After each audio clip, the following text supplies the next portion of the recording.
වැඩෙන ආවස්තික පිරිවැය නීතිය කියලා කියන්නේ අපි හිතුව මෙතන තියෙනවා x භාණ්ඩය මෙතන තියෙනවා y භාණ්ඩය මේ විදිහට නිෂ්පාදන හැකියාව මායිම් වක්‍රයක් ඇඳහම මේ නිෂ්පාදන හැකියාව මායිම් වක්‍රය ඔයාලා දන්නවා මත ලක්ෂයක් කටයුතු කරොත් විතරයි මොකක්ද ඇති වෙන්නේ මොනව හරි කමන්නේ ආවස්තික පිරිවැයක්. ඒ කියන්නේ අඩු වෙන හරි වැඩි වෙන හරි ස්ථාවර හරි මේ තුනම ඇති වෙන්නේ මොකක් මතද?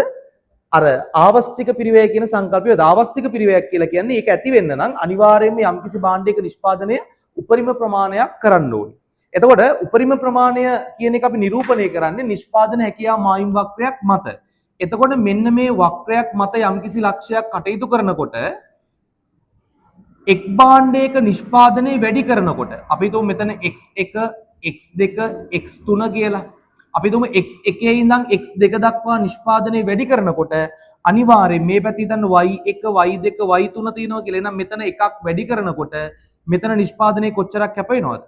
මෙතන එකේ ඉඳන් මේ ප්‍රමාණයක් දක්වා අපි හිතමු අපි තුනක් ගන්න නැතුව අපි ගමු එකක් නැත්නම් මේක පැටලෙනවා.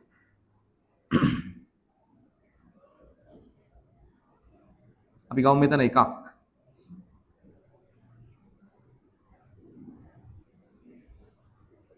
හරි.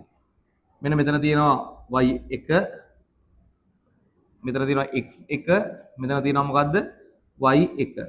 එතකොට y1 ඉඳන් y2 දක්වා නිෂ්පාදනය වැඩි වෙනකොට x1 ඉඳන් x2 දක්වා නිෂ්පාදනය මොකද වෙන්නේ?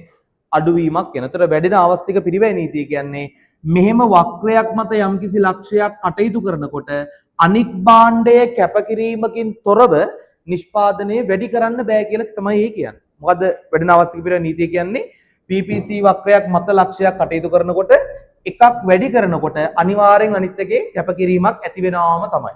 එහෙම කැපකිරීමක් නැතුව වැඩි කරන්න බෑ කියන එක තමයි වැඩෙන ආවස්තික පිරිවැයේ නීතියෙන් අපි අදහස් කරන්නේ. තේරෙනව නේද කතාව? එහෙනම් අනිවාර්යයෙන්ම වක්‍රයක් හැබැයි වක්‍රයක් ඇතුලේ යම් කිසි ලක්ෂයක් කටයුතු කරා නම් ඒ කියන්නේ PPC වක්‍රයක් ඇතුලේ ඉඳන් මේ වගේ මේ වක්‍රයේ දෙසට හරි මේ ඇතුලේ ඉඳන් මේ වක්‍රයේ ආසන්නයට හරි එහෙම ගමන් කිරීමකින් ආවස්තික පිරිවැයක් ඇති වෙන්නේ නැහැ.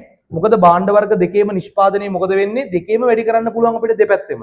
හැබැයි වක්‍රයේ මත යම් කිසි ලක්ෂයක් කටයුතු කරොත් ඒ ලක්ෂයේ ඉඳන් තව ලක්ෂයකට හුවමාරු වෙන්න නම් අනිවාර්යයෙන්ම අනිත් භාණ්ඩයෙන් කැපකිරීමක් කරන්න ඕනේ. ඒක තමයි මේ අපි කියන්නේ වැඩෙන ආවස්තික පිරිවැය නීතිය කියලා. හරි. එහෙනම් ලියා ගන්නකො මේ විදිහට ටියුට් එකේ.